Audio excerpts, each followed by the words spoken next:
The political culture of the time required that political leaders not speak too often in public. No announcement speeches, no debates. So by the time the crisis hits following Lincoln's election and South Carolina begins to rumble about leaving the Union, Lincoln is still not willing to speak. He doesn't think it's appropriate. And so it's been suggested by many historians that he failed in an effort to preserve the Union. My suggestion in the book is that he did an enormous amount quietly. I think of my own relationship to Lincoln. He's just sort of omnipresent. He's there, and he's like a part of an enterprise that continues. I was actually inspired to write, oddly enough, by Richard Nixon. It's almost embarrassing to say that. I saw a picture of Nixon in Life magazine posing in the waning days of his presidency under an image of Lincoln and his family. I owned the same image of Lincoln and his family, but the face of Lincoln was different. And I realized there was a story to be told about period engravings and lithographs and how people altered them and perpetuated them and used them in their homes. And that's really what I wrote about for the first 10 years of my writing career on Lincoln. Abraham Lincoln had run on a political platform that required, that promised that slavery would never be extended into the Western territories. And here, even before he got to his inauguration, was allegedly a nation-saving gesture to do just that.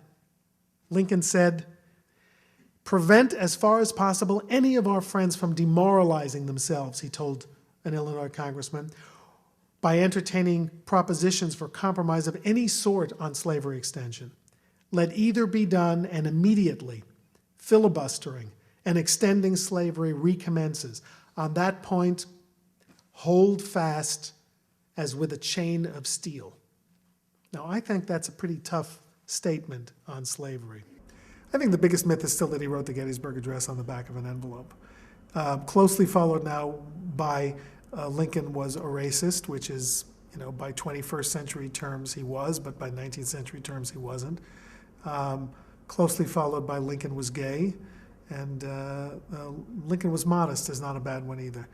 Skip to the inauguration. I was reading through it carefully, and the only president quoted by President Obama was George Washington.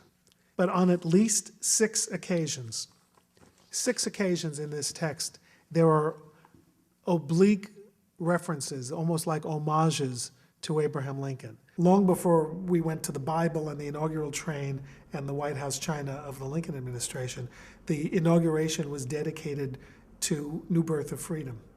And that's the line, the most famous line from the Gettysburg Address. But the Gettysburg Address also talked about America's unfinished work. And I don't know if that work can ever be really completed, but Obama's election took us a giant step toward completing the work, and I think people understand that. They understand, maybe finally, they understand that there is a connection with history in the past, with aspirations for the future. Obama spoke about our better history. Lincoln spoke about the better angels of our nature. Obama said, remembered people who not only toiled in sweatshops, but endured the lash of the whip. In his second inaugural, Lincoln said that every drop of blood drawn with a lash perhaps might need to be redeemed by a drop of blood drawn with the sword. Obama also said we must pick ourselves up and dust ourselves off. I don't know where that came from. That's Fred Astaire. I think you're going to hear more in the next few days about his plans for the actual bicentennial. I think he's going to make it a central moment for him, a moment of nostalgia, a moment of appreciation, a moment of interpretation. I think you'll hear him give a major address somewhere on Lincoln's birthday, and I think he's going to speak for the whole country in climaxing the Lincoln bicentennial. If I get to interview Lincoln when he returns for his 200th birthday and I only have 2 questions, what are the questions I'm going to ask him? What do you think of blackberries, I guess, would be the first. I've already got invitations for 2010 because 2010 is the 150th anniversary of Lincoln's election to the presidency. And then 2011 is the beginning of the sesquicentennial of the Civil War. So this is never going to end. This is going to go on until 2015 or until I keel over, or even if I keel over, it's going to go on until 2015. Election day, 4 months earlier, had dawned in Springfield with cannon fire that was shot off to arouse the faithful to the polls to be sure to vote for Abraham Lincoln.